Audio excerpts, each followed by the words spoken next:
Hey everybody, how you doing? I'm here with Nathan Haugaard, one of my favorite people on earth. Now, did I say your name right? And I say that only because every guest has had something interesting with their names in the sense of uh, a lot of actors Yeah. who've changed their names to make them more pronounceable. So your name, it's what, Danish or Swedish? What's the Yeah, etymology? it's Scandinavian, but I Scandinavian. don't speak any Scandinavian language, so I wouldn't be able to correct. So Hogard might be Hogard. Hogard. Maybe that's what it said. Haugaard. My parents always said Great. Hogard. So Great. Haugaard. Hogard, but I don't really, like I'm cool. I'm flexible. Maybe this is the opportunity to come up with a stage name. Maybe I should. I'll take it. I'll take it. I'll sit on that and we'll come up with a great stage name for you. Yeah. But okay, yeah. So this is Nathan, director of photography, director, editor, colorist. You know, I know professionally you might not want to be labeled as some of those things, but your skill set Filmmaker. is unreal. Filmmaker. And filmmaker. Right? Yeah. Yeah, I love that. So that is how you describe yourself. Yeah, storyteller first, filmmaker more specifically, and then cinematographer as the sort of like if we really want to get into the nitty gritty and who would pay me the most for my time?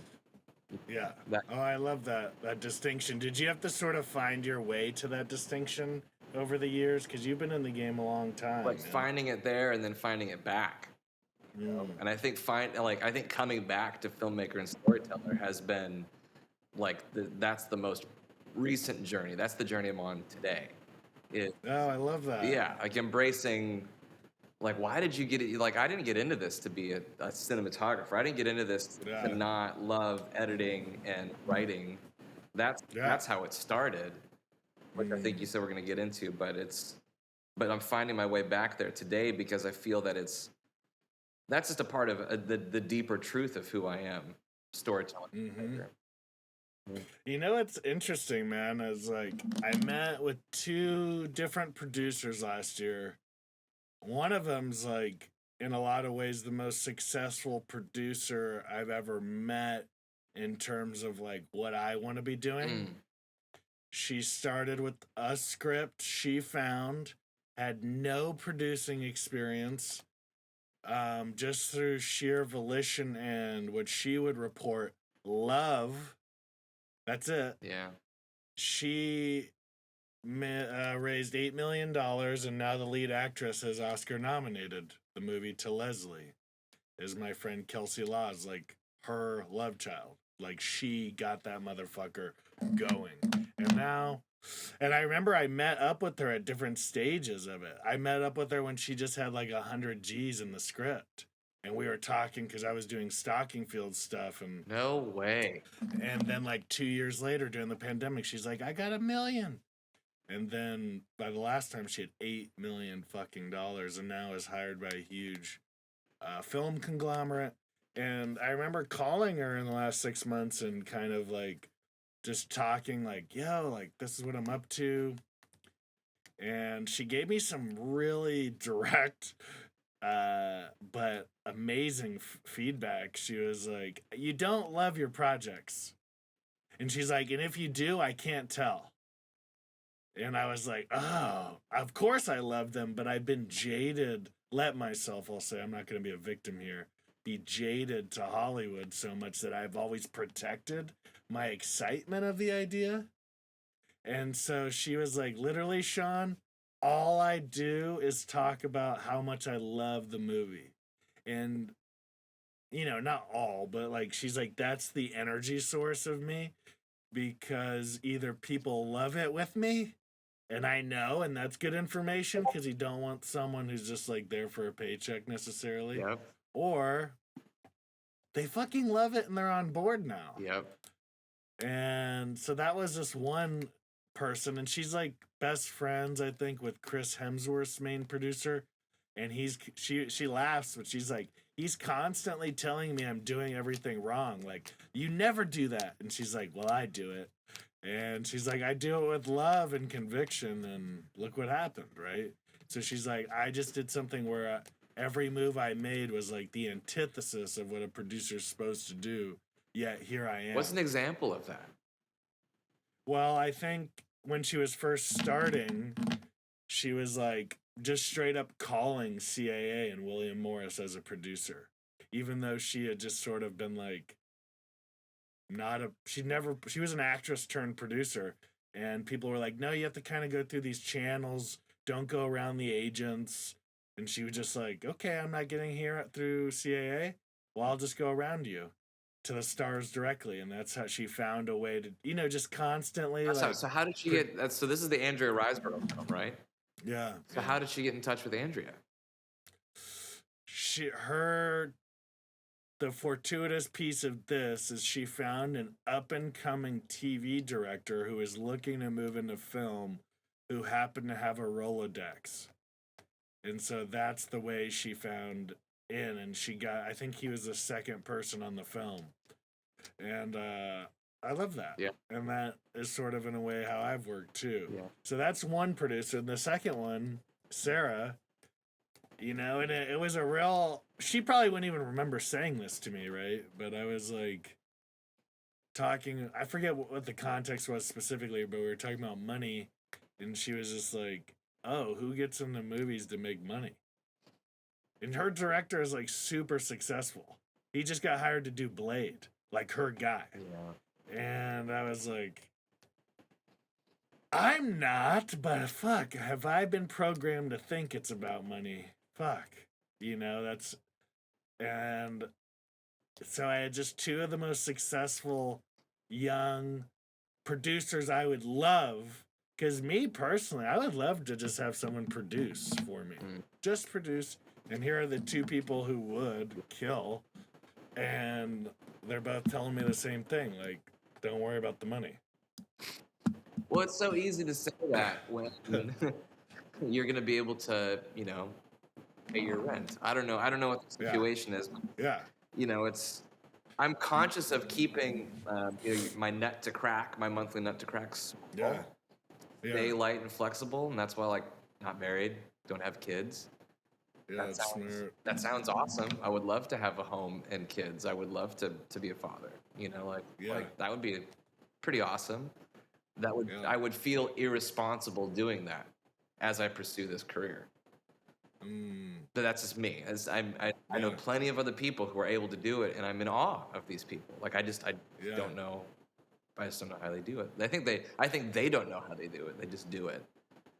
Yeah, I think that's probably the secret with kids is it's funny. I was thinking about this the other day. I was like, I mean, you don't really need anything to have children, technically. Right. We just built these huge systems around having them. Mm-hmm. But technically, at the end of the day, to get pregnant and to deliver, it's been a human function for the whole existence. Right. So, yeah, I think about that a lot too. But let's start at the beginning, Nathan. Where are you from? Yeah. Where are you from? I'm from Vancouver, Washington, which is not to be confused with Vancouver, British Columbia, although many do, which is odd. Yeah, considering it's in Washington. And considering that I'm an American, people will just, they hear Vancouver, they go they dismiss the American part, they assume Canadians.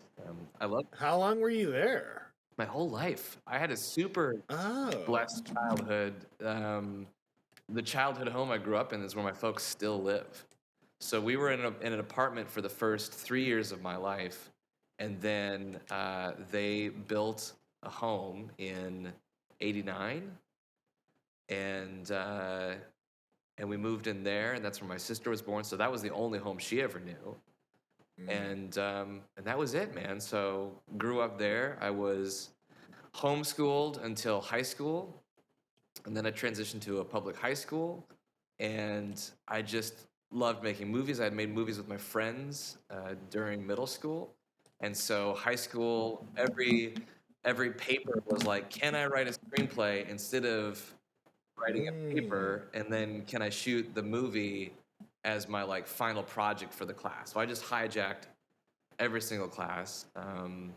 Yeah, I really railroaded a lot of teachers. It was like, I love that. this is just how because I was just like, I'll spend all my time doing this. If I have to write like a paper, I'm like, I really don't care. But if it's a screenplay or whatever, you know.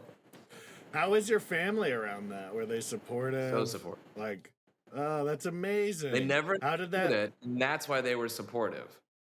Which is really. Say that one more time. They never understood it, but that's why they were supportive. So my dad's thing was he wanted to be a pilot, but he grew up with corrective vision in the 60s, and you couldn't be a commercial pilot with corrected vision. So he's. I remember that actually. The whole family does. All my family did like agriculture, education, agriculture, and then he was the black sheep saying like, "Well, I want to be a pilot," and his parents didn't understand it, but they supported it. So then I wanted to be a filmmaker and go like, don't understand it, have no idea how you're gonna, survive and make a living doing that, but okay. So yeah, that's a pretty cool family story for sure. Have you like found the moment of inception for you with filmmaking? Like, not that obviously one definitive moment, but you're like, this is why I love movies, or, for me it was like, my dad was deployed a lot, and I think my little brain was like, they can't ignore a movie star. I'll be everywhere, right? And that, luckily, I happen to love that loved acting as well, but that could have been a nightmare if I just did something to get attention from the family and ended up hating it. But that was the start for me, I know. That's deep. And it was a babysitter. When did you come to that realization that you may have gotten into it? That was at least part of your inspiration to do it? In the last few years. And, I was always drawn to performance. And, I think there was something in my little brain that was like, if I am the biggest movie star in the world, right, I'll get all this love and attention. But what's the difference for you? Because you're an athlete, so why actor over athlete?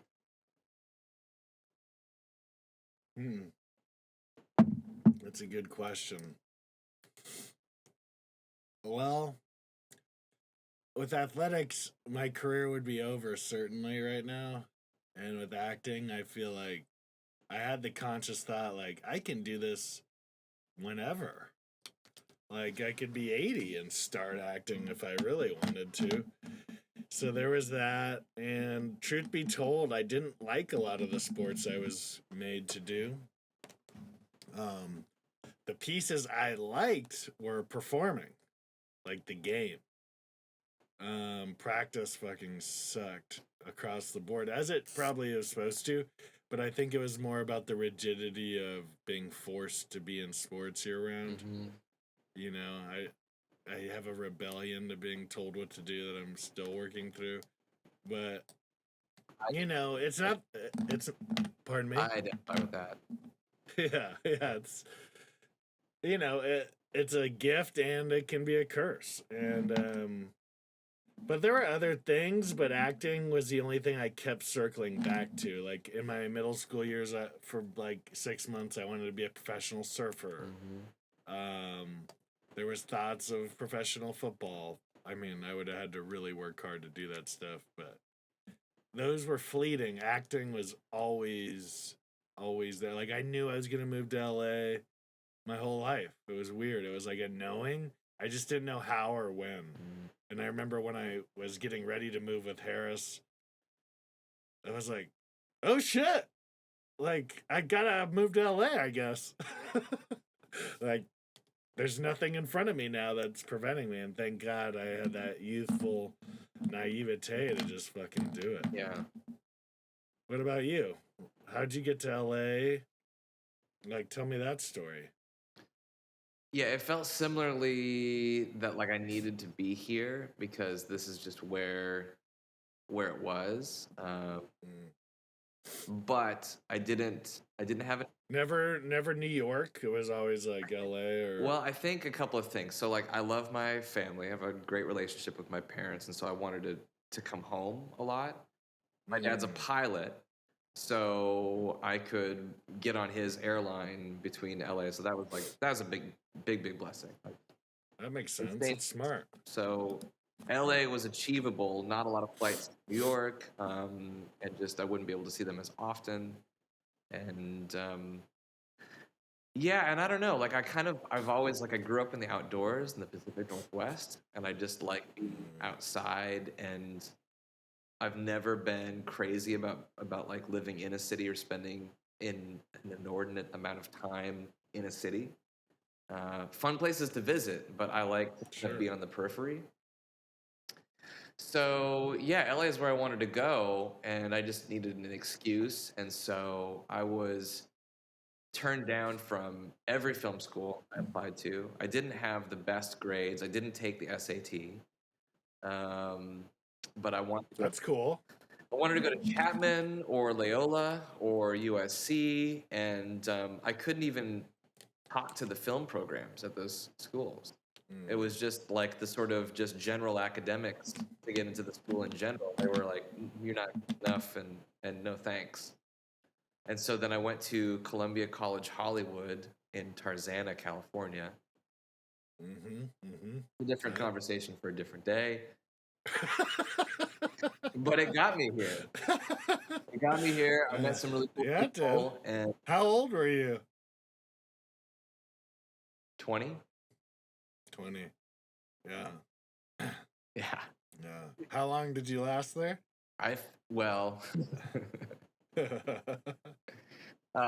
What's the program? 2 years, 3 years? It's a 4-year Bachelor in Fine Arts. Oh, shit. Yeah. Okay. So I have a Bachelor in Fine Arts. Oh, you made it. I did all. With an emphasis in directing. Cool.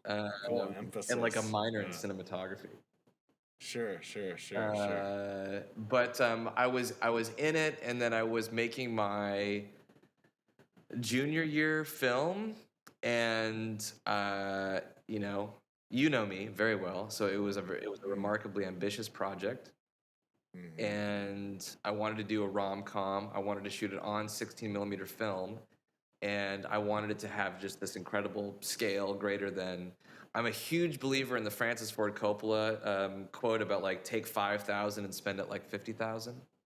You know, so I'm always looking for a leverage point. And so I had a buddy who was going to Northwestern University up in Bellingham, Washington, and he was just this phenomenal talent, producer, actor, mover, shaker, networker, and he had all these connections in Seattle. So I was like, okay, he's the producer and lead actor, he's handsome, charismatic, put him in a rom-com, and then have him be my like local fixer in Seattle, I'm gonna get access to a ton of stuff. And I was right. We got access to the ferry system for free. Whoa. We got all of our permits for free. We got access to the jewelry shop where he like goes to buy the ring. It was like this vintage jewelry shop that had been around for 100 years. I mean, we're laying dolly track in there. They're okay, like everything. Dude, I was able, in the ferry terminal in Seattle, Washington, these are like the huge ferries. I'm running a Fisher dolly with an SR 316mm camera. Like we're pushing it, doing like running, chasing sequences, and just full carte blanche, like restaurants downtown, everything for free. All this stuff. Wow. So I'm getting ready to go and do this, and I'm super excited about it. And my LA, like I had to have a producer through the film school, another student. He got cold feet because I was lying to the equipment cage. I was going to take the camera package from our school, and they had said like, oh, well, you're not shooting out of state, are you? And I go, no, we're going to go up to San Francisco, and we're going to shoot in San Francisco. And they go, okay, great. He gets cold feet. He rats me out 2 weeks before we leave. He doesn't tell me first. He just goes to the dean and says, Nathan's lying to you. What the actual fuck? So I find out through the dean, and I should have sued for slander. So the dean writes a blanket email to all faculty And he said that Nathan Haugaard is like, I forgot the exact descriptors, but it was, like sociopathic was one of them. And so anyone caught helping Nathan produce his illegal film will be dealt with. So the producer quits the project. He and I aren't friends. And one of the professors who did like me says, you should probably get out of town for a while. What the fuck? So I left the school. I didn't renew, so I don't have, I think maybe I had my associates, but so I leave. But I have all of these locations locked and talent locked and tickets bought for my friends that are going to fly up with me. And we wanted to shoot aerials of Seattle. And so through my dad, we got a Cessna 172 for free. So we Holy shit. hanging out the side of a Cessna, shooting 16mm aerials of the Space Needle and the mountains and everything. Like the whole deal.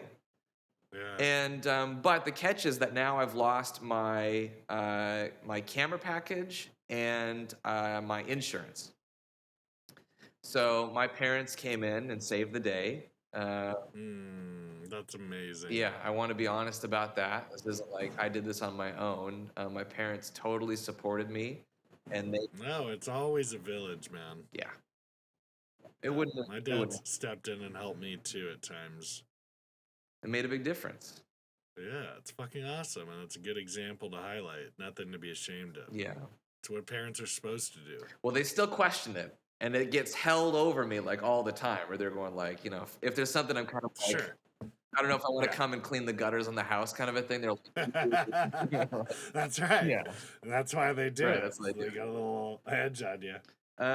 So I did that. I made that film, and what's the name of that film? It was called Marry Me. And you're directing? I wrote, directed, edited, produced. Wow, man. I know a little bit about that. Yeah. So I know you were fucking in it. What was the runtime on it? 20, 30 minutes, or did you was like it a feature? 15 minutes. 15? Yeah. Wow, man. Yeah. That's some serious work, dude. Yeah. And you were 20? Yeah. That's rad. Yeah. Yeah, it was nutty. It was not a fun experience. I was like, man, it sounds like, something I would do where I'm like, I'm not going to just try one really hard thing at once. I'm going to do 10. Yeah. Like you're out of state, which if anybody knows, traveling with film is tough. Yeah. Because if something goes down in Seattle, now Nathan has to pivot on the spot and not necessarily have a camera house ready to supplement him. So he's it's really risky, especially on a low budget. Yeah, I've got pictures of me directing that. I remember the crew, and they're all having a blast because they're on vacation. Mm-hmm. And I'm stressed out of my mind. I bet. And so it got, I was hyper specific because, I always had shot my own stuff, but I really thought the cinematographer was wonderful.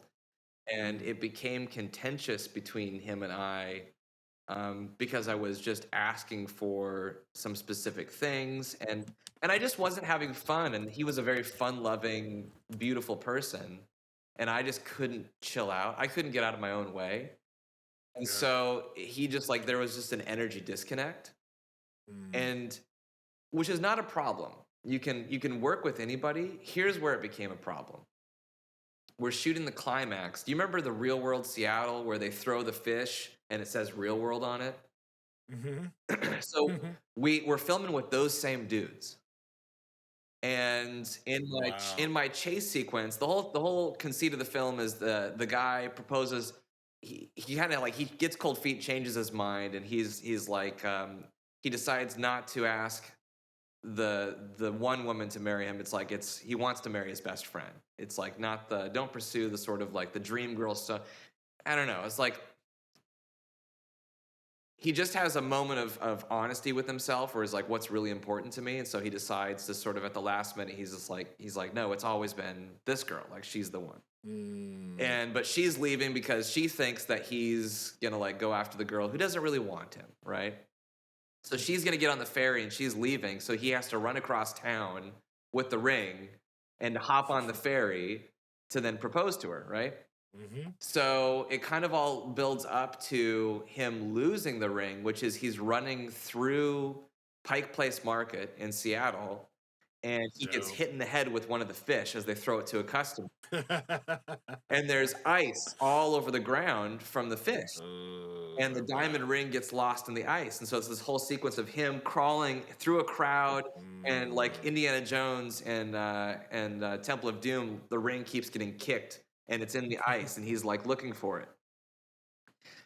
So we're filming and I'm near the camera and we're shooting 16 millimeter film and we're shooting on short ends, which is, so we don't have full magazines of film. So I had gone to full magazines direct from the factory are more expensive. So what you can do is you can buy the leftovers from TV shows that shoot on film or motion pictures. Not a lot of motion pictures shot on 16 millimeter. It was all TV shows. And so I would buy their short end. So it's like the leftovers. So you've got these very short magazines where you can maybe only, a full magazine would give you like, I want to say like maybe 11 minutes. But I'm looking at a runtime of like 3 minutes in a magazine. Oh shit, that does make difference. Makes a big difference. And I don't have, you know, I've got my camera assistant is my loader, so I can't be loading magazines and shooting at the same time because he's pulling focus. So I only have a couple of magazines stored up, and we're on this last one. We're shooting the sequence, and it's. And you're operating? No, as well? no. I'm just directing. Okay. Wow. And so I'm directing from next to the camera because I trust Joe Tillman was the cinematographer. He's just awesome, such an awesome. Great. I'm next to the lens, so I know the frame, so I don't need to see like monitor. I mean, I think we had like maybe like an old video tap, but not really. But I remember hearing the sound change in the magazine because I'd shot enough film. And I go, "Are we good? Did we?" And he's like, "We're fine, mate. We're fine." I go, "Okay. All right. Should we do another take?" He's like, "We can do another take." And I'm like, "Boy, it just sounds different, but like it's been." So fast forward to I'm at the telecine. The film's been developed, processed, and now we're scanning it in, and I'm watching it be scanned in real time. And he kind of like gets hit by the fish, and then it like flashes out. That's the end of the roll. And then the next roll starts, and we're like at the ferry. So then I'm calling Joe. I'm going like, "Hey, is there maybe a whole magazine that like you have that I didn't develop?" And he's like, no, like you have everything. So like the whole kind of like action climax of the film was never shot. Oh, man. That will happen. That'll happen. So. Lesson learned early on, lesson 2. Yeah. Dude, it's a trip. Like some of my films I made as a young man, I don't know where they are. Yeah. I don't have the access to the original files anymore or the export. And I'm like, fuck, I wish I did have that film from 10 years ago. Do you have any? What do you have? Yeah. I do have stuff. I mean, I think I told you, over 100 short films. And some of them are unwatchable, obviously. But, and some of them I'm really going for it. Like, I even did some nudity in one I made in 2014. Just, like, really fucking going for it, you know? Yeah. But, it's just interesting to hear your stories because it's, like, such... Not that that's an early days story, but sort of, in a way, right? Like, it's one of the first big lessons and kerfuffles and disappointments. And a lot of people would say, fuck this, and quit. But you're like, well, let's keep going. But this is amazing, you know. I remember when I was taking class with Jeff Goldblum, which I only name drop because he's the fucking best. And he was such an educator for me. He's probably the best educator I've ever had, even outside of entertainment. And he looked at our class early on and was like, if there's anything else you can do, do it. Do it. Like, if you're like, I could be a banker, he's like, go do that. Because this industry's too hard. Yeah. If you don't love it, get out. And he's like, I say that with love and no judgment. He's like, but don't half-ass. And you love it. We love it.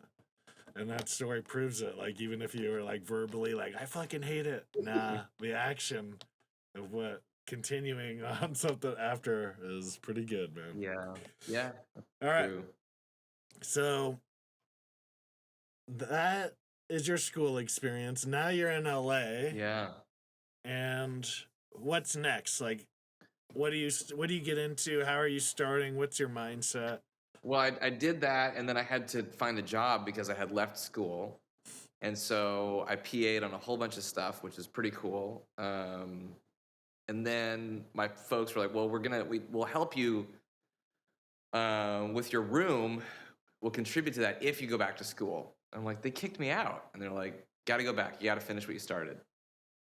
So I go back to finish school, and my first class is TV production.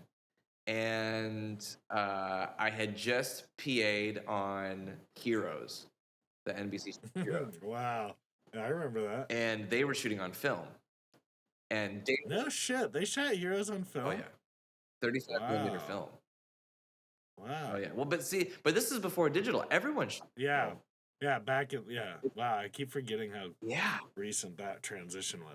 My buddy Chris Opal is color grading Friends. They're going to do like a 4K re-release of Friends. Friends is shot on film. Oh, that's true. And he's like, dude, it looks gorgeous. Like, yeah, everyone's shot. Wow. So, I know. but I go and, you know, it's this young woman, well, not young woman, like a middle-aged woman, and her first spiel is how film is dead. No one shoots on film. And this is in 2008. Mm-hmm. And I'm like, I'm like, you know, raise my hand. Like, yes. And I go like, not true. So yeah, I didn't learn that lesson. I went back to school and I just fought my way to the finish line. And then after that, I graduated and I started working at James Cameron's 3D camera house, which is called Cameron Pace 3D. And I worked as a 3D camera technician for a couple of years. I worked on Hugo with Scorsese, The Life of Pi with Ang Lee. I did Justin Bieber live at Madison Square Garden. Whoa. That was a trip. The loudest sound in the world is 100,000 screaming girls. That's the loudest sound in the world. And for many reasons. For many reasons. And then wanted to shoot and had an opportunity to shoot reality TV. And so I transitioned out of that and went and did reality TV and worked on a lot of fun shows through there. And all the while was looking to, you know, to just have a chance to be a cinematographer for a narrative project. And that came in 2014. I met Rob Gordon-Brawlver, and I shot my first feature film in 2014 called For All Eyes Always. It was retitled by the studio Espionage Tonight. Super ambitious project. And we were just like, you know, we bit off way more than we could chew. Mm-hmm. But we just had an absolute blast doing it and met a lot of friends on that production that I've kept until this day. And then kind of coming off of that, I did a little sci-fi project for like a proof of concept for the Ridley Scott agency called Orphans of the Void. And on that project, I met Garrett Warren. He was the stunt coordinator. And probably one of the coolest days of my life was he walked up to me. It was our first day of shooting. I know who Garrett was.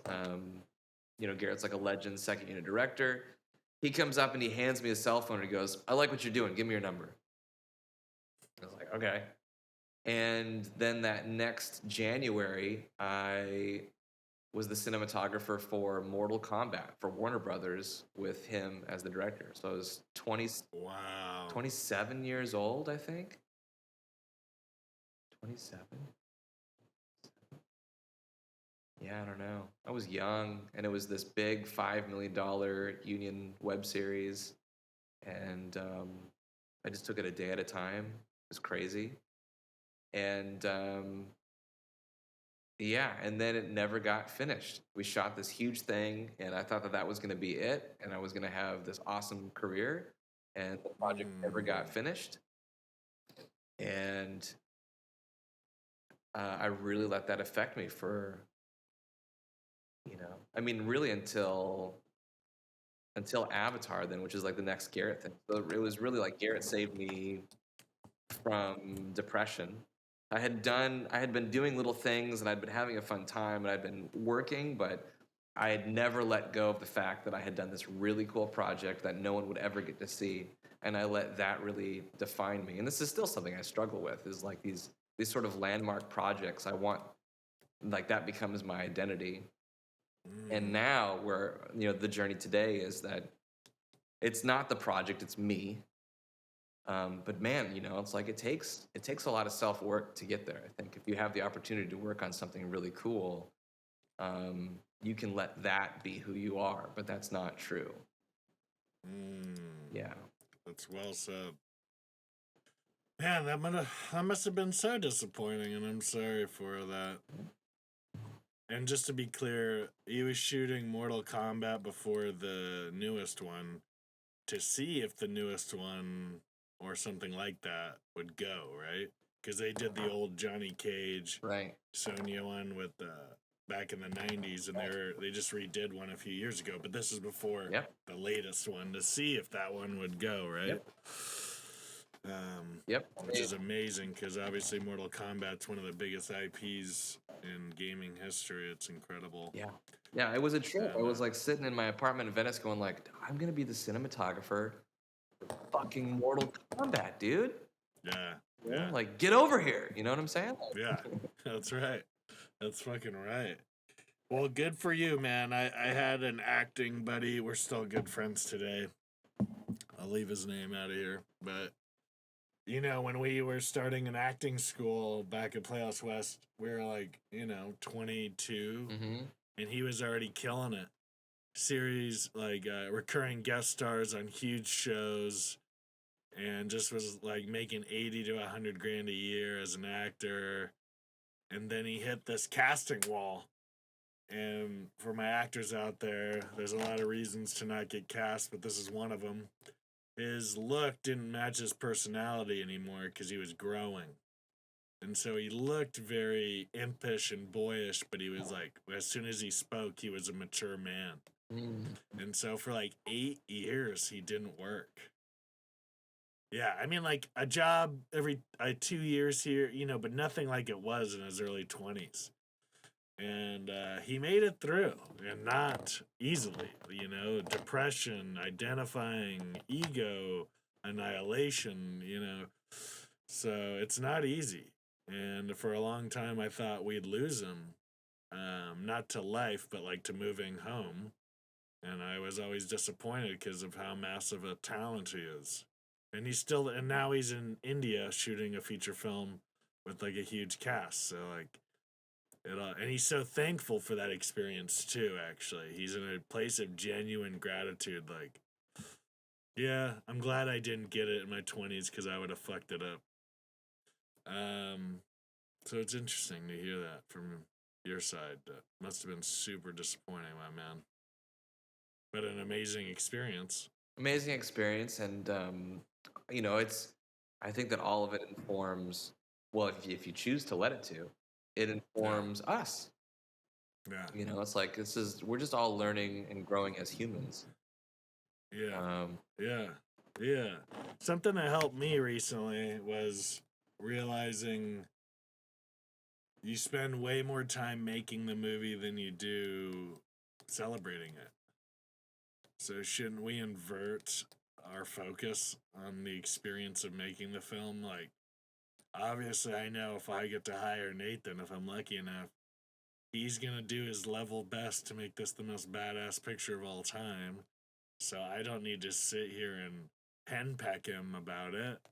What I can do is make sure the experience for the artist is great so that they can do their best work.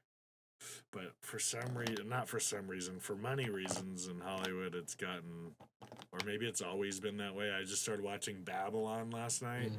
Holy fuck. Did you see that? Oh, yeah, twice. It's amazing. Yeah. It's amazing. And like, relate to the material or not, like the material or not, you cannot dispute what work they put into that movie. Yeah. I Did you mean, finish it yet? I'm 2/3 through. Okay. I just wanted to watch. Yep. Like, I want to see every frame of it. So if I was getting sleepy, I was just kind of like, I'm excited to talk to you about the end.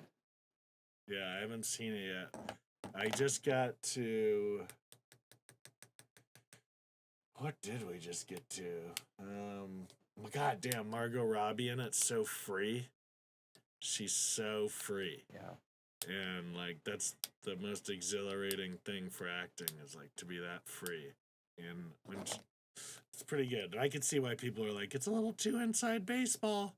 But because I was getting everything. Yeah. I loved it. Yeah. It's like Moneyball for acting. Is that kind of like? Yeah. I'm sure you've talked about. I'm looking at some of your projects. I do notes on my guests. Yeah. And obviously, Avatar is a big one, but maybe you're tired of talking about it. So if you aren't or are, maybe just like, what are some of the key things you learned or some of your key experiences? Like, I remember you telling me, like, it was a dream to be able to bike to work for a few years, things like that. Just so you don't have to get mired in the whole story of it if you don't want to. Because I'm sure you get asked a bunch. Well, I was thinking about this, and I wanted to kind of talk about. I guess this is a lesson that really got driven home on Avatar that I think applies to. Well, I think it's available. It's a lesson available to any filmmaker at any level. So I thought it would be perfect for us to talk about. Great, I love that. And it's a freedom to fail. And so the whole, really the reason that Jim is so excited about doing mocap, and I don't know if you saw this, but his next film, he's going to take a break and he's going to do a film about Hiroshima and Nagasaki before he... Oh, I didn't see that. Yeah, so he promised this man that he would tell his story, and the guy died. So Jim's now going, he's like, I made a promise, I have to do it. So it's looking like, as of right now, he's going to shoot this film before he shoots Avatar 4. There was a guy who was he survived the first bombing, nuclear bombing, and then he walked to the next day to warn them that this had happened, and he got there right as the second bomb hit. So he's the only human to ever survive 2 nuclear bombs. That's an amazing story. That's the log line right there. So I'm curious to see how he'll employ this technology in a film like that. But he's into it because he can shoot a scene, and then you can sort of tear down the set because it's a digital set. So tearing down the set is just sort of like unload the digital set file from the computer. And then the physical space, we change these low fidelity structures, but they can build and tear down a set in a day. Wow. So it still has the shape of the thing, but it's not the visual thing. The interactive bits are all there, but it doesn't have the visual fidelity. So you're not spending millions of dollars on this amazing set, and it's like, well, we got to tear the set down to make room for the next set. And then you're like, well, I want to go back and shoot something on the set. It's like, it's gone. You can never go back. So motion performance capture and the digital sets allow him to come back years later to take another swing at a scene that now that he's edited the film, he's like, the timing's off. She should look this way instead of that way. Whatever it is, he's just like, it can be better. It can be, it can be faster. It can be different. And so you and I just did a film called Good Bad Things, and it's a lesson that I brought to that, and from day one, and I think that there may be, I'm not including you in this group, but there may have been a couple of people that didn't know why I was preaching this, and it can be kind of perceived, I think, as like, well, why is he such a downer? Why is he talking about reshooting things? And it's like, it's not. It's about having, like, building a space for yourself creatively to get it right, and to expect anyone to go out and just hit a home run on the first swing is insane. Dude, it's a fucking miracle what we do. For lighting, for sound, for the story, for acting, like to get one of those and then you're asking for a bunch of those to line up to make a movie. It's a fucking miracle. I totally agree. I love that. So yeah, I think that was the biggest takeaway was watching him reshoot some scenes 26 times. Whoa. Yeah. Yeah. I love that. You know? And people get on board. Yeah. You know, it's just actors. It's like you see Zoe Saldana do a performance and it's great. And we wrap the scene, and this happened pretty quickly. So Jim is holding this like 7-inch screen with F-18. They were literally F-18 joysticks modeled on the sides because he liked the way that fit his hand the best. So these two F-18, and he can like look through this 7-inch monitor, and it's basically a window to the virtual digital world. Wow. So it's a 1-to-1. So wherever he holds that 7-inch screen, what he sees is the digital version of like what it's actually going to be. And so he shoots the scene, he's looking this way, and then he moves around to dock it, and he realizes that what she would be looking at was this like whole other emotional thing. It's like, you know, I don't want to give it away. I think it's part of Avatar 3. There's some stuff going on over here, and we were looking this way, and we hadn't created in the real world because it's a massive set piece happening over here. So we hadn't built that for her to play off of. So he sees this and he goes, "Oh, Zoe, come here." So she comes over and he shows her, he's like, "That's what you would have been seeing." And she goes, "Oh, we have to do it again." And he goes, "I think we should do it again, right?" And he goes, like, "How much time do you need?" She's like, "Give me 5 minutes." So she goes away. She comes back. We're all sitting there waiting for it. And it's just like, dude, and then she just explodes. It's just this explosion of emotion that now is appropriate to what's actually happening. Wow. So it's just like things like that where it's just like, it's okay to do something and then catch yourself and be like, "Oh, I missed it." But you didn't miss it because you're feeling it now. That's the art of it. I love that. That's so true. I've heard this refrain told many times. Like one of my buddies, Jason, he's a director. He just did a few episodes of CBS's Navy SEALs. And he did a Lawrence Fishburne, Nick Cage led movie.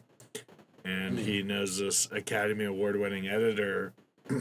And he was working with them on the movie. And the guy was like, "The secret to directing is getting more days and getting more coverage." And, you know, he didn't use the word coverage, but basically saying, like, just getting me options, like, play, get experimentation. He's like, but obviously this day and age, they're trying to cut your days out from you.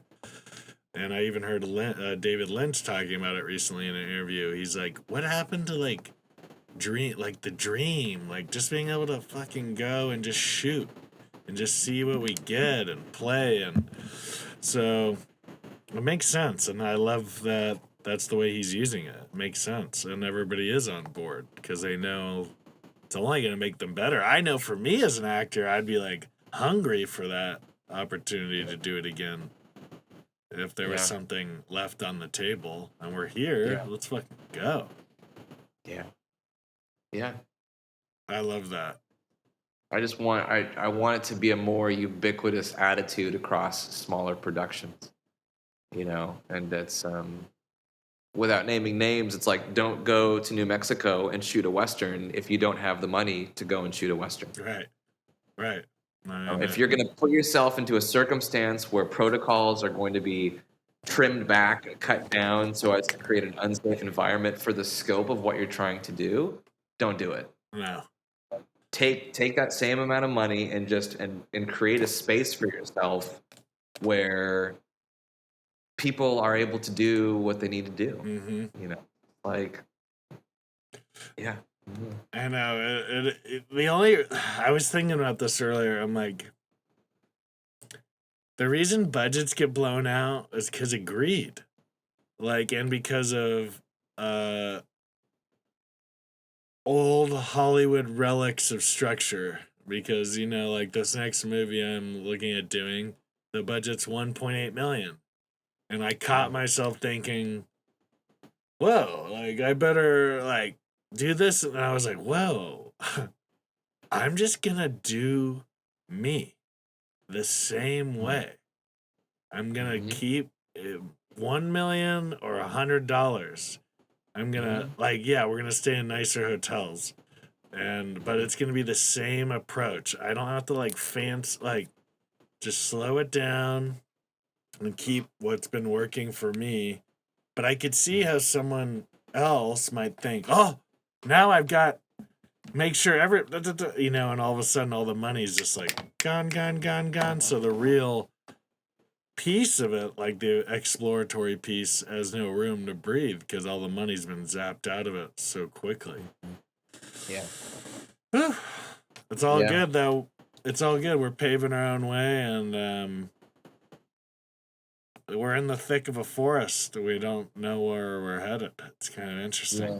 We're in uncharted territory. Yeah, with just where everything is at right now in general. Yeah. No, just like you and I, you know, just the way we're in our careers and filmmakers, not necessarily doing it only the traditional way. No. Yeah.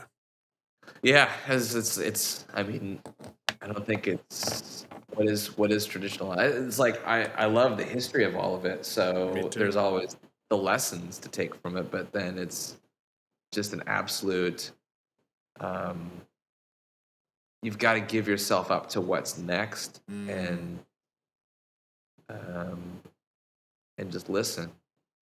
I wanted to ask you this question. Was there a moment on Helmet, a TV pilot that we shot together last year? Was there a moment when you really felt yourself giving it up to the universe?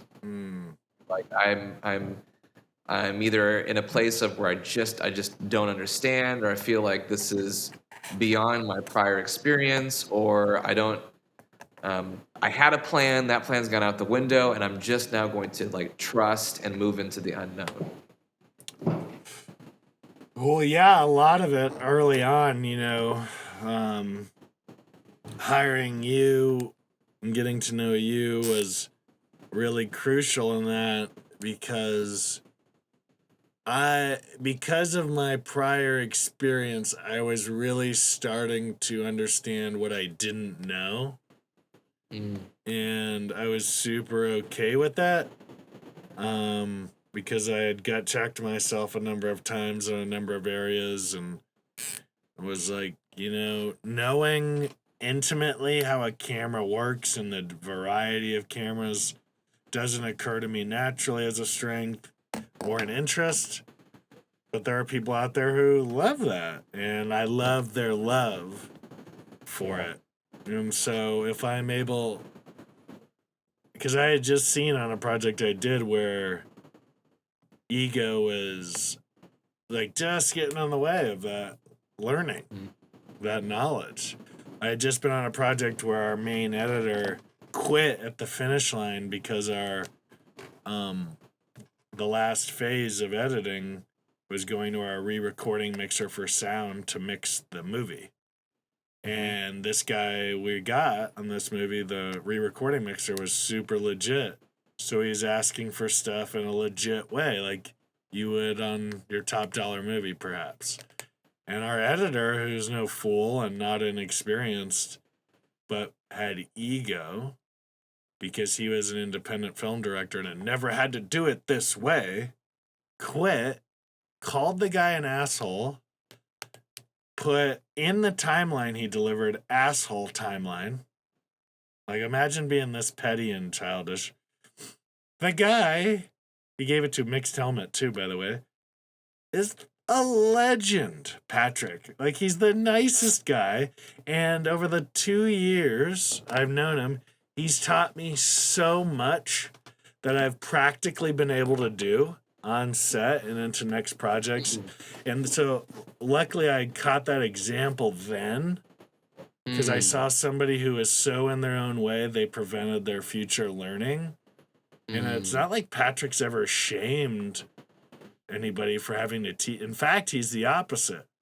He's like, dude, I worked for Netflix, HBO. He's like, they don't know this shit either.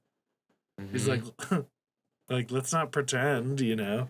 And you're the same way, where you're like so willing to teach, and there's no judgment. And so that was one with Helmet. It was scary, man. Like, I've raised money before, but this was squarely on my shoulders. And Bart is giving me his personal money. And so that was something where I'm just like, it's gonna be figured out, you know, because I'm like, am I doing my LLC right for this? What's this all gonna look like? Like, again, I've been on those projects, but I wasn't necessarily the line producer or the accountant taking care of it, or the lawyer. So I was really trying to just one man band this with Kyle Brady and Bart and then you. And then my dad passed a few weeks before, and that was crazy. And I did sit with it for a minute, like, damn, should I? But we'd been working on this for too long, and I think it was a good distraction for me. And I just, when I gut checked, I was like, he wouldn't want me to quit this or stop this. And there was like 35 jobs on the line. So Helmet was interesting. It was like all of my years of doing the other stuff came together. Like, I had crazy acting schedules that I wasn't really telling people about. Like, Eddie was in pilot season. The guy who plays Alan, like, he auditions like crazy for huge shit all the time. And I basically was asking him to do this as a favor. And he had to test for a pilot in Steve Frumpkin's garage on lunch break. And he was like happy to do it. But, you know, a few years prior, that would have been a layer of stress. And then I would have been taking a layer of stress over here and a layer, and then I would have just been stressed. And not that there weren't moments of stress on the shoot, holy shit. But it wasn't the end of the world. Like, mostly it was fucking great. But, you know, it was hot, it was dusty, it was rugged. So there was moments, but yeah, good question. But I felt overall like, just keep it simple, picture, sound, you know, and And what was interesting about Helmet is like, it's the first picture I've ever done where I got everything I wanted and more, and yet it still all didn't work. And that was a good lesson. Like, you can get everything you want and it could still not work. And that's probably what Jim learned a long time ago with, he's like, the first scene with Zoe, he wanted that. Right. And it didn't work. So that's what I learned with Helmet, because I was like, damn, I got the shot. It's exactly what I wanted. It's even more beautiful than I could have imagined. And for this edit, it's not working. Right. Lesson learned. Cool. I'm not sure what to do about that, except you get to make it work, but it's like a cool freedom in that.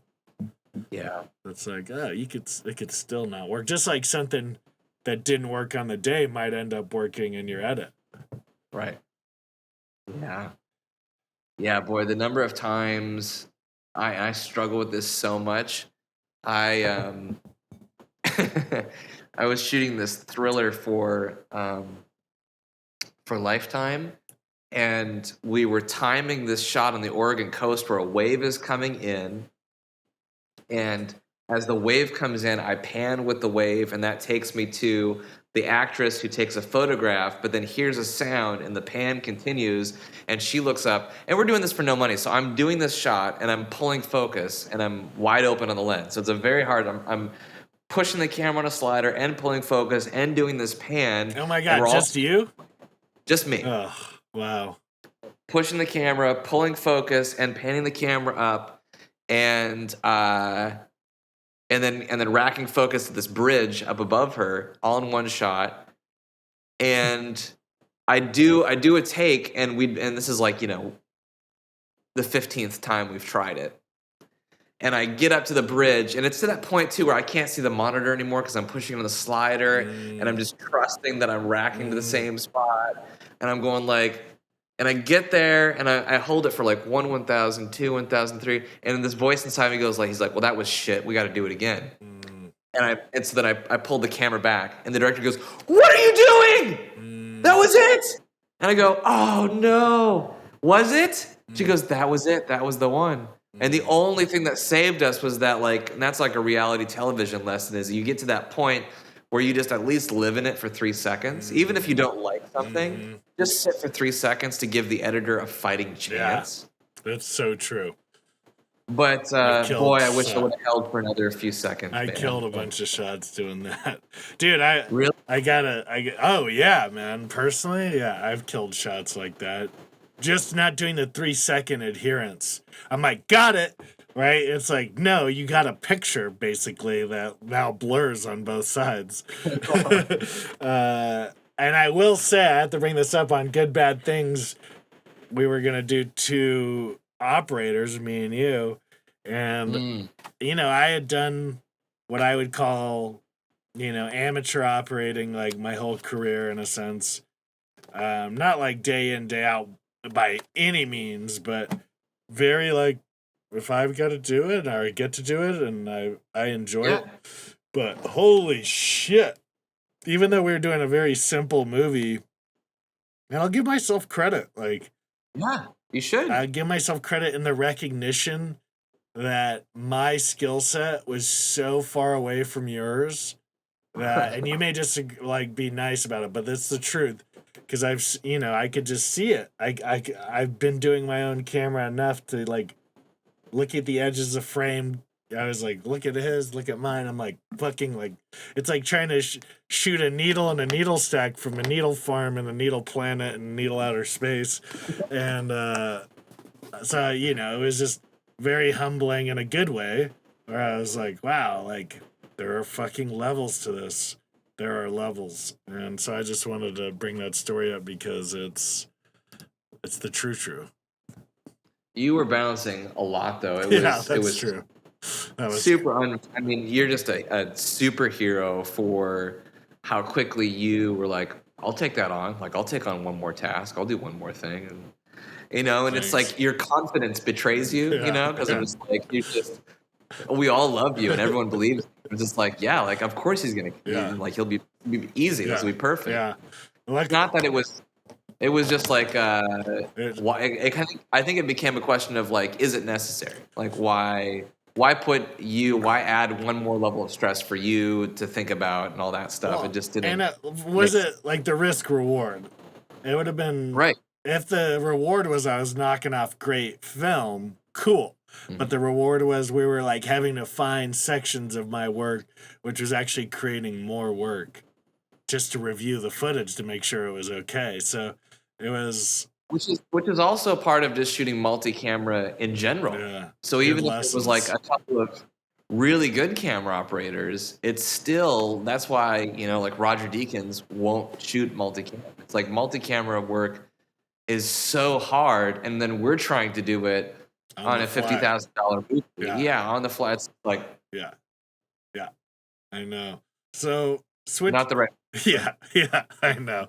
Not the right prep time. Nothing. But well, I want to hear about your experience on Helmet, because you've often said that it was a killer experience for you, and so I just want to hear your experience.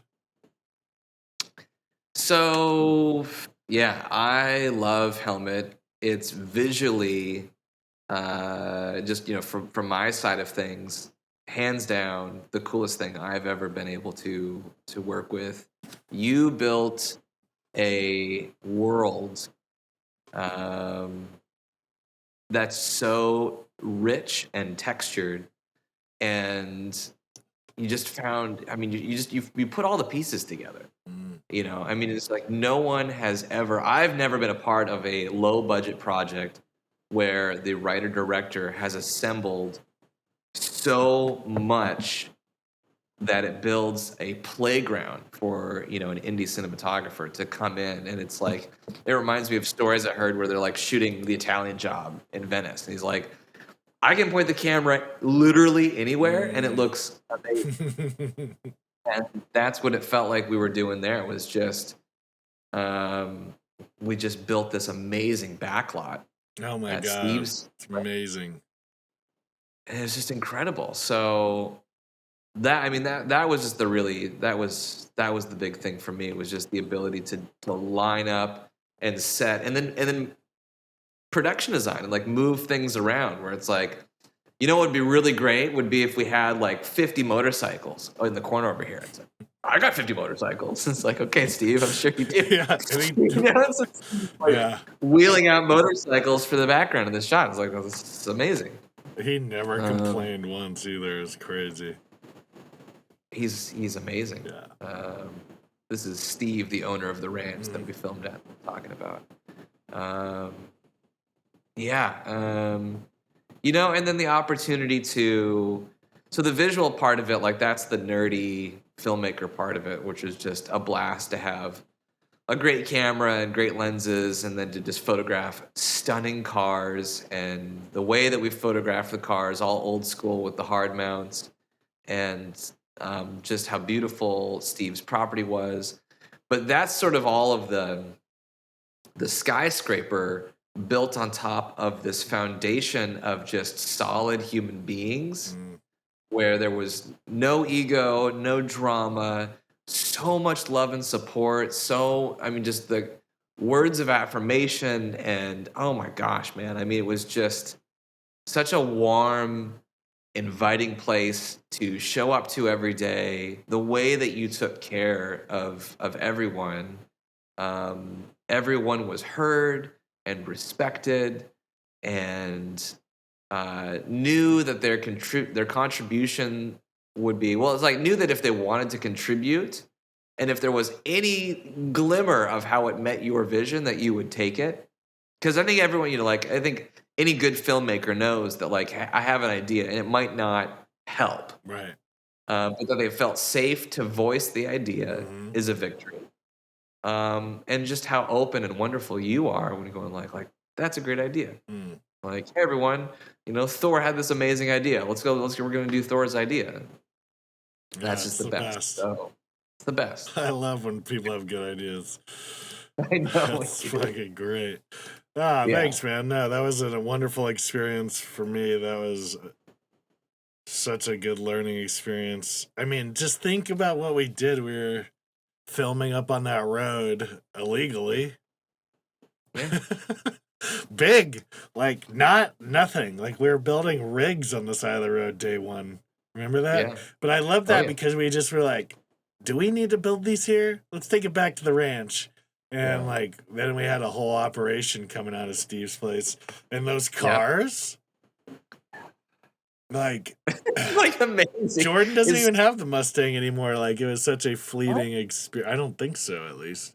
He might have sold it. Oh no, he sold, or he gave back his Hyundai, but not that would be a problem. It's a common vehicle. We could get it back, but Steve's got enough, I think. Yeah. 34 vehicles. Oh, and it's just such a dream to rig to those cars. It's like you can't rig cameras to modern plastic cars. You just can't do it. Oh, really?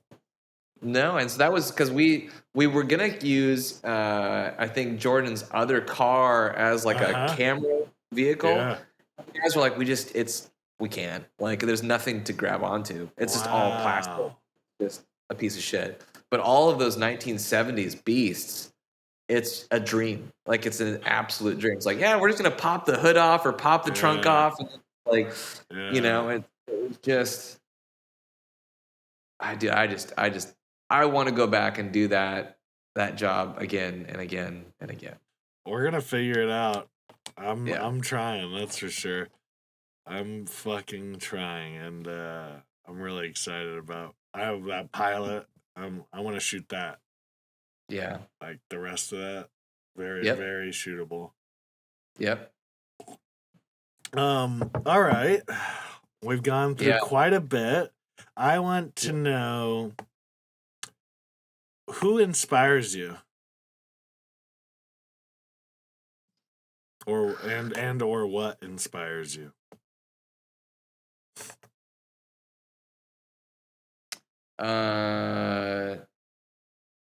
My parents, Mm. my family, my sister. Yeah, for sure. Everyone has their journey, and I've witnessed ups and downs, and I've witnessed sort of sticking to it and seeing how things, like, if you stick to it, you just never know. My dad's expression is to just stay on the dance floor. Mm.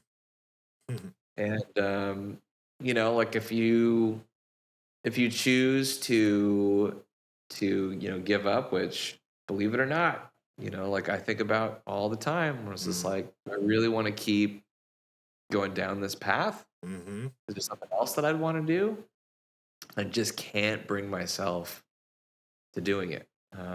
It gets hard to love this process sometimes. And what I've seen in my father, is a love for aviation that at times killed him. But he's currently experiencing a renaissance. He didn't quit. He stuck with it. He stuck with it when a lot of his coworkers did not. And it paid off in a big way. So, it's just stay on the dance floor. This too shall pass. And that's really been just him as an example has really been inspiring in the past year. It's hard to come off of, like, Avatar was a super cool experience. And I've shared earlier in this conversation that, like, I'm guilty of being identified by projects that I've been on. And so then it's just sort of like, okay, cool. Well, what next? Like, and that happened, and that's cool. But I'm still me, and I was hired because I was me. It's like I got brought on to be me. And so all the traits that made me eligible for that job have only improved. I'm only a better version of myself today than I was then. I'm only a better artist today than I was in 2017 when I started working on that project. So to just stay in it because you don't know what's next, and just keep loving it. When I see people who just stay in the love, that's Garrett, man. It's just like, Garrett really loves it. He really loves it. So when I meet those people that just so deeply love, like what you're saying, Jeff told you, you meet these people who just love it. That's so inspiring. And I feel silly for doubting my own love for it at times. I'm going like, what am I really, who am I really kidding? It's like, I really do love it. So. Yeah, you do. Yeah. I know. Yeah. Who are you kidding? Not me. Yeah. For me at least, and I know you could probably relate to this, it's all the other bullshit that we let get in the way. Yeah. Like, if you really want to be brass tacks about it, we've never not survived our hardest moments because we're right fucking here right now, right? So obviously it stands to reason we survived. So it's like, why are we putting all this? I'm speaking for me, like, put all this financial pressure on it.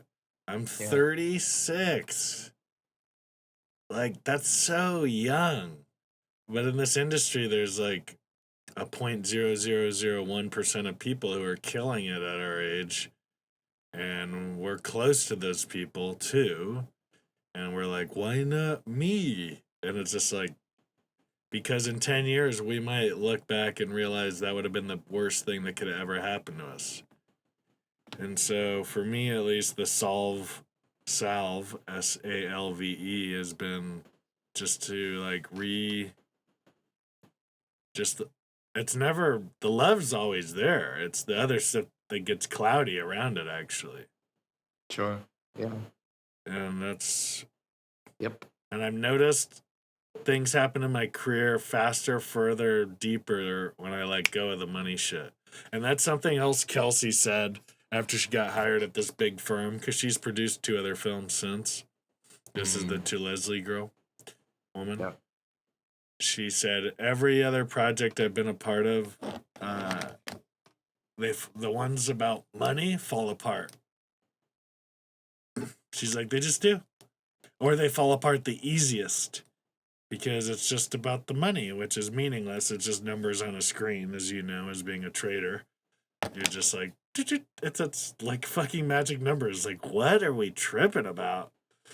And, yeah, so that's something I've really had to do in my own, because I want to be like a billionaire and a filmmaker. It's like, why can't I do both? And Suzanne, and I were talking the other day, and she's like, well, some artists aren't recognized in their time. Could you be okay with that? Right. And I was like, no, but I guess if I'll have to be, because this is all I'm going to do. All right. Yeah, I think about that too. I think about all the people. I love the history of LA, and like the dude who built Venice Beach, which is now one of the most expensive. It's like some of the most expensive real estate in the world. Yeah. He died a penniless failure. Wow. The guy who built the whole thing. Wow. So it's like, yeah. Yeah, I think also like the way we've cut our teeth is a superpower for us.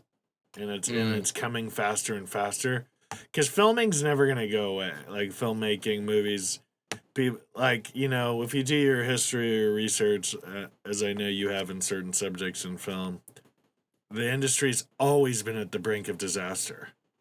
Yeah. Like in the 60s, it was dead. In the 70s was like the Renaissance in a sense of. In the 80s was like back in a big blockbuster way, but it was always on the ropes. So I think the ability to be pared down is going to be really important coming up, because I've already heard it where people are like, all right, this investor, he wants to make 10 movies for $600,000 each. And I'm like, oh, so like even these studios are starting to think in that term. But like, when I took my Sicario producer friend to lunch, he was like, I've never made a movie under $5 million. I wouldn't know where to begin. And I often run into that with other producer friends who are like, I don't even know where to start. And I'm like, I do. I know to start in both projects, actually. So I found that kind of interesting. What are you working on these days? Like, what are you filling your days up with right now? Dude, I am writing, and I am really loving it. And I have found that, because you and I chatted a little bit about this, my strength is not to just go off into the wilderness and write something by myself. I have totally, it's really bizarre. Not through the action of like seeking it out, but the universe has brought me people who go like, hey, like I've got this thing I want to work on. I just don't want to do it by myself. And I go, well, it's like, I love what you're working on, and this is kind of my perspective on it. And they're like, love that. Do you want to do this together?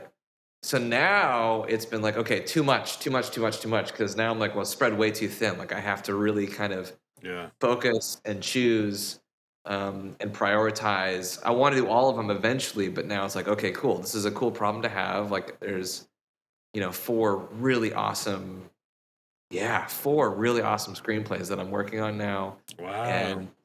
And just kind of jumping between and it's been super hard to rewire my brain and get out of where I had grown to as a cinematographer and get back to where I was as a sophomore in high school writing screenplays for school projects. Yeah. And I'm finally, just in the last couple weeks, like really starting to go like, really just this last week, like kind of finding that passion again. I'm like, okay, like like I'm finding that rhythm and just and finding a process with these other writers that works for both of us. Good. You know, like how are we both at our best? And I'm loving it. Fuck yeah. I can't wait. I can't wait to read them eventually. Yeah. Dude, I got in my outline alone for Savage, I've got 26 pages. Yeah, you do. On the outline. So I'm just like super stoked. Good, man. Good. No, Yeah. I love to hear that. I'm starting this thing with Jesse, who he was your second. Love Jesse. And we're really excited about that project. I'll tell you about it offline, but just making me giggle. Yeah, I've been mostly doing a bunch of rewriting lately on other stuff that I've already had, which has been a new adventure too. What does that look like? Well, some had notes, some it was just time away.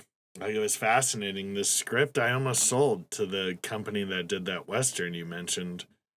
Thank God it didn't go, because everything happens for a reason. But because it had almost sold, I didn't look at it again for a while, because two things, and I've learned this lesson, like, if you're in the midst of selling a project, don't change it. We were in the midst of, we had raised money for this movie called Exclusive. It never went.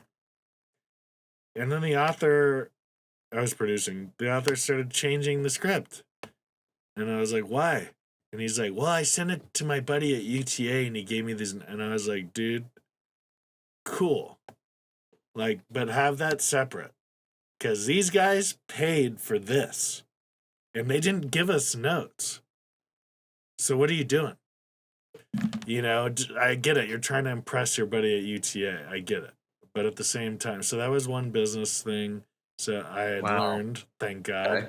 That's a good lesson. I wasn't changing it. And then secondarily, I was like a little ego. I was like, it's almost sold.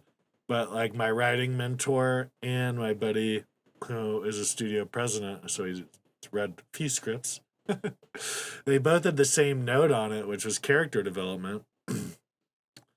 And so last year, 2022, I basically spent all year when I was in my own personal writing just focusing on character. And it was really hard and it was really ugly. And finally in December, it coalesced. And I broke open that script, the one I'd just been talking about 2 weeks ago, and I just was like, whoa! Like, I can't believe I turned this in. And I always feel that way when I've broken through on another level. Yeah. And look, I have a $5,000 document, and like somebody spent that much money to go look, like this was serious. And it was just cool to see. So the way I'm rewriting now is really making sure every scene starts at A and goes to Z. And I'm not saying it has to be an emotional kick in the dick every scene, obviously, but like really making sure there's something. Why are we watching this scene? Why? And just playing with that and having so much fun there. And then in my other rewrites, it's note based, where at this point it's the same two guys, Kevin and Alex have given me feedback on it, who are extremely experienced. And I noticed the way they give feedback's like thoughts. They're like, well, maybe it's this. Like, it's never like, it's this. And so and that's how I try and give notes too. Like, maybe, because it gives me the freedom to build on top of it. And ideas that give me ideas are my favorite ideas. Right? Yeah. Like, your idea might not be the final thing, but it gave me the idea here. And so that's been fun. And I finally feel like I'm in this place where the characters are telling me what's going to happen next, which is kind of fascinating, because I never had that, even though I wished I did. But in this latest thing, I was like, whoa, like, I guess this is happening now. All right. Yeah. That's really cool. That's been cool. I mean, like, writing Helmet, the pilot, like, that's all that stuff coalesced into that, I was like, wow, I'd never seen. That's the other thing I try and do when I'm writing is like, have I seen this scene before? Mm-hmm. I hope not, because that's trying. My answer is always no. I hope. You know, the one I'm writing. I hope I've never seen this before. And of course, some obviously happen, but that's what I'm aspiring to. And I love it. I love it. And also, being in therapy has helped me understand people more. Mm. And that's been nice to like be able to be like, oh, and obviously all the years of training, like so many years of training as an actor, that's helped. But yeah, that's how it's looking right now. And I think I'm very good at when I'm not feeling the vibe, I don't write. I go and take walk. I write, but it's like I work rather, but I'm not writing. I'm not committing. I'm going out, I'm walking, I'm thinking about it, I'm trying things out. I might even act it out. Yeah. But I'm not committing because when I do commit, the output is monstrous. So I don't necessarily want to like unleash the beast until I'm fueled up. Because some people are like, write every day no matter what. And I'm like, well, that doesn't feel like protecting the love of your art form to me. To me. Yeah. To me. Yeah. And all right, my brother, we're going to wrap it up. But before we do, I just want to say I love you so much. You're one of the best people I've ever met. And obviously an incredible artist. But that's secondary to the man you are and the man I love. And I'm excited to see what the future brings for us. And thank you for doing this with me. Dude, my life is better for having met you. Thanks to Suzanne. Yeah. And I just thank you, Suzanne. Fuck. Thank you, Suzanne.